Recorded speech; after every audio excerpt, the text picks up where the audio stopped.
Bonjour et bienvenue sur Culture Carnot, hors série spéciale fête. Tout d'abord, c'est toute l'équipe Carnot qui se joint à moi pour vous souhaiter de très belles fêtes de fin d'année. Pour ce dernier épisode de 2023, retrouvons Sébastien et Yvonique. Tous les séparent. Le premier est gérant d'une entreprise de travaux viticoles dans le Vaucluse, quand le second est président d'une CUMA en Meurthe-et-Moselle.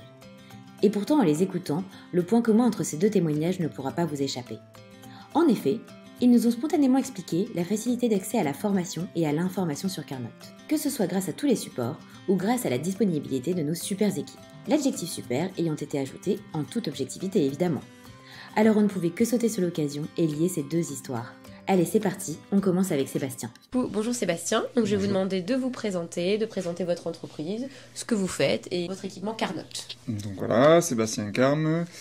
On a une entreprise de travaux agricoles spécialisée dans le monde viticole. On est situé dans le Vaucluse.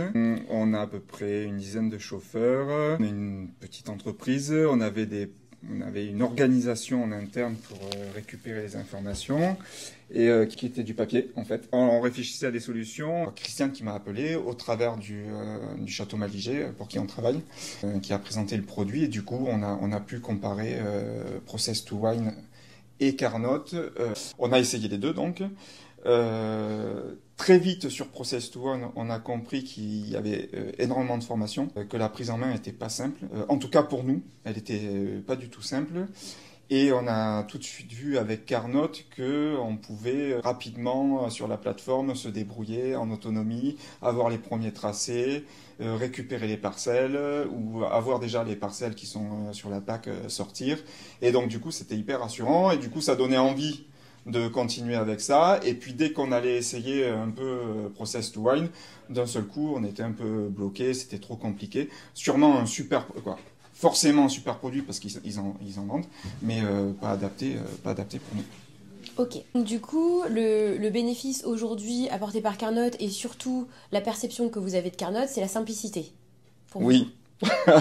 Oui. Alors pour l'instant la simplicité. À la fois je me dis que j'ai pas encore tout vu des applications et que j'ai pas encore tout exploré. Ça fait qu'un an, je l'ai pas trop utilisé. Je l'ai utilisé pour les traitements et pour la vendange mécanique. Pour la vendange mécanique, ça a été absolument fabuleux sur une machine où on a pu récupérer. J'ai pu récupérer en l'espace d'une après-midi toutes les parcelles, toutes les données et en plus les enregistrer. Donc je me disais je perdais pas mon temps. Je créais quelque chose. Donc super outil pour nous, les bénéfices pour pouvoir facturer, la simplicité, récupération des informations, top. Ok, juste pour préciser, parce que tout à l'heure vous avez parlé du coup d'autres solutions pour lesquelles la formation elle était très longue. Comment vous avez géré la prise en main de Carnot ? Alors, la prise en main a été très rapide. Après, j'ai eu l'appui de Servan au téléphone. Mais du coup, alors, clairement, pour moi, ça s'est passé comme ça. C'est-à-dire que j'avais pas le temps parce qu'on manage du monde, et puisque c'était un essai aussi. Et ça s'est fait, donc on ouvre l'ordinateur, c'est 10 heures du soir, on commence à tapoter et puis on commence à récupérer les informations. Ça s'est passé comme ça au final. Et après, intuitivement, on trouve assez facilement. Et dès que j'ai bloqué, après j'ai appelé, on m'a rappelé, c'est très bien passé, quoi. Merci à Sébastien pour son super témoignage. Remontons à 700 km plus au nord pour écouter Yvonique. C'est parti. Monsieur Mangeot, je vous laisse vous présenter. Qui êtes-vous et quel est votre rôle dans la CUMA ? Bonjour, donc Yvonique Mangeot, je suis le président de la CUMA de la vallée de l'Orne, en Meurthe-et-Moselle, à côté de Jarny. C'est une CUMA qui est essentiellement avec une grande partie d'éleveurs, donc sur des activités ensilage, et pressage, travail du sol maintenant. Depuis combien de temps est-ce que vous êtes client Carnot et combien vous avez d'équipements ? Donc nous sommes clients depuis 3 ans. Et avec 19 équipements, alors des équipements qui calculent les hectares, des équipements qui calculent les heures. C'est en demande croissante par rapport aux adhérents, parce qu'ils trouvent assez sympa de ne plus avoir de carnet à remplir. Du coup, troisième question, qu'est-ce qui a déclenché l'achat de la solution Carnot en fait ? La solution Carnot a été, suite à une présentation dans une autre CUMA, a été trouvé cet outil très pratique par rapport à l'anxiété de perdre des carnets, ce qui ne nous est pas arrivé, mais on y a toujours pensé. Et puis la facilité de pouvoir retracer toutes les informations, les recouper. On s'aperçoit même que ça nous sert à des choses jusque maintenant qu'on n'avait pas envisagées, quoi. notamment des recherches de travaux sur des parcelles il y a 2 ans, genre de choses qu'on ne pourrait pas imaginer avant. Chez Carnot, nous, on communique du coup de plein de manières différentes. Et quelles sont les communications qui vous marquent le plus? Alors, chez Carnot, il y a la foire aux questions qui est très efficace. Et le SAV, quand il est très réactif, et ça reste une entreprise assez de proximité. Et on a quand même des réponses très rapidement quand on se pose des questions. Ça, c'est vraiment un beau compliment. Entreprise de proximité, c'est vrai qu'on ne l'avait pas encore eu. Mais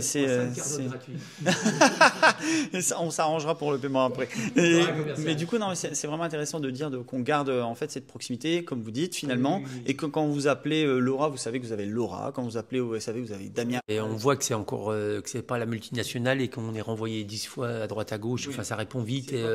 C'est pas ce qu'on veut. Ouais, non. Et si vous arrivez à garder ça, c'est bien. Parce que c'est aussi, ça réagit vite, quoi. Enfin. Du coup, 6e question, on anime régulièrement des conférences en ligne. Et qu'est-ce qui fait que vous inscrivez ou pas? La disponibilité, le rendez-vous à midi, c'est sympa, mais des fois, c'est un peu tard et on a vite faim. Mais autrement, non, c'est bien et c'est ludique et c'est assez court. Voilà, mais après, c'est la disponibilité. Ensuite, du coup, vous avez été amené à faire plusieurs fois des bilans avec Carnot. Et quel résultat ou quel constat vous a le plus étonné ou le plus marqué, en fait? Non, très honnêtement, ça, on me l'avait beaucoup signalé, que j'allais retrouver beaucoup plus d'hectares. Ça n'a pas été le cas spécialement. C'est que ça se passait plutôt bien avant. Hein. Les responsables de section faisaient bien leur boulot et quand on a notamment des hubomètres, le responsable calculait en moyenne combien que ça faisait. On faisait une côte mal taillée avec les recroisements, mais on a eu un peu plus d'hectares, mais ça n'a pas été flagrant. Et puis voilà. Mais par contre, c'est la transparence, la facilité. C'est quand même très clair tout de suite, mise en page. Et puis ça paraît anecdotique, hein, mais on n'a pas de Carnot, notamment sur les épandeurs. Je me dis toujours, si on perd le carnet sur un épandeur, je ne sais pas comment on fait. Hein. C'est un petit peu aussi la tranquillité d'esprit, le fait d'avoir un boîtier sur un matériel, un boîtier Carnot. On sait que voilà, c'est enregistré et que toutes les données pourront être remontées. Et ensuite, quel coût, si vous avez calculé ça, quel coût Carnot ça représente par hectare? Alors, les boîtiers, l'abonnement, tout ça, est-ce que vous avez, vous, une petite idée de ce que ça peut représenter au total? Non, parce qu'on a une CUMA qui travaille à toute proportion gardée sur un grand nombre d'hectares. Pour une CUMA, au départ, qui est une CUMA vraiment de proximité et très, très locale.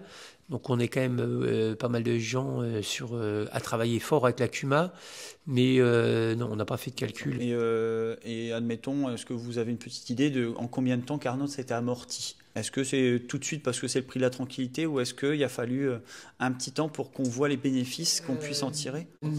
Alors là, c'est une bonne question. On l'a jamais calculé dans ce sens-là, mais on avait régulièrement des soucis quand même avec tous nos compteurs. Non pas qu'on n'en ait pas jamais avec Carnot, il peut y avoir des soucis, mais entre les compteurs à vibration qui se desserraient, qui bougeaient, les compteurs électriques, la pile était foutue, les hubolomètres qui se démontaient et qu'on perdait. C'est une tranquillité. Certainement chiffrable, mais encore pas chiffré.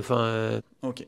Et dernière question, du coup, pour finir. Sur une échelle de 0 à 10, à combien est-ce que vous recommanderiez Carnot? Sur une échelle de 0 à 10, pour se laisser un peu de marge, honnêtement, je le recommanderais à 8.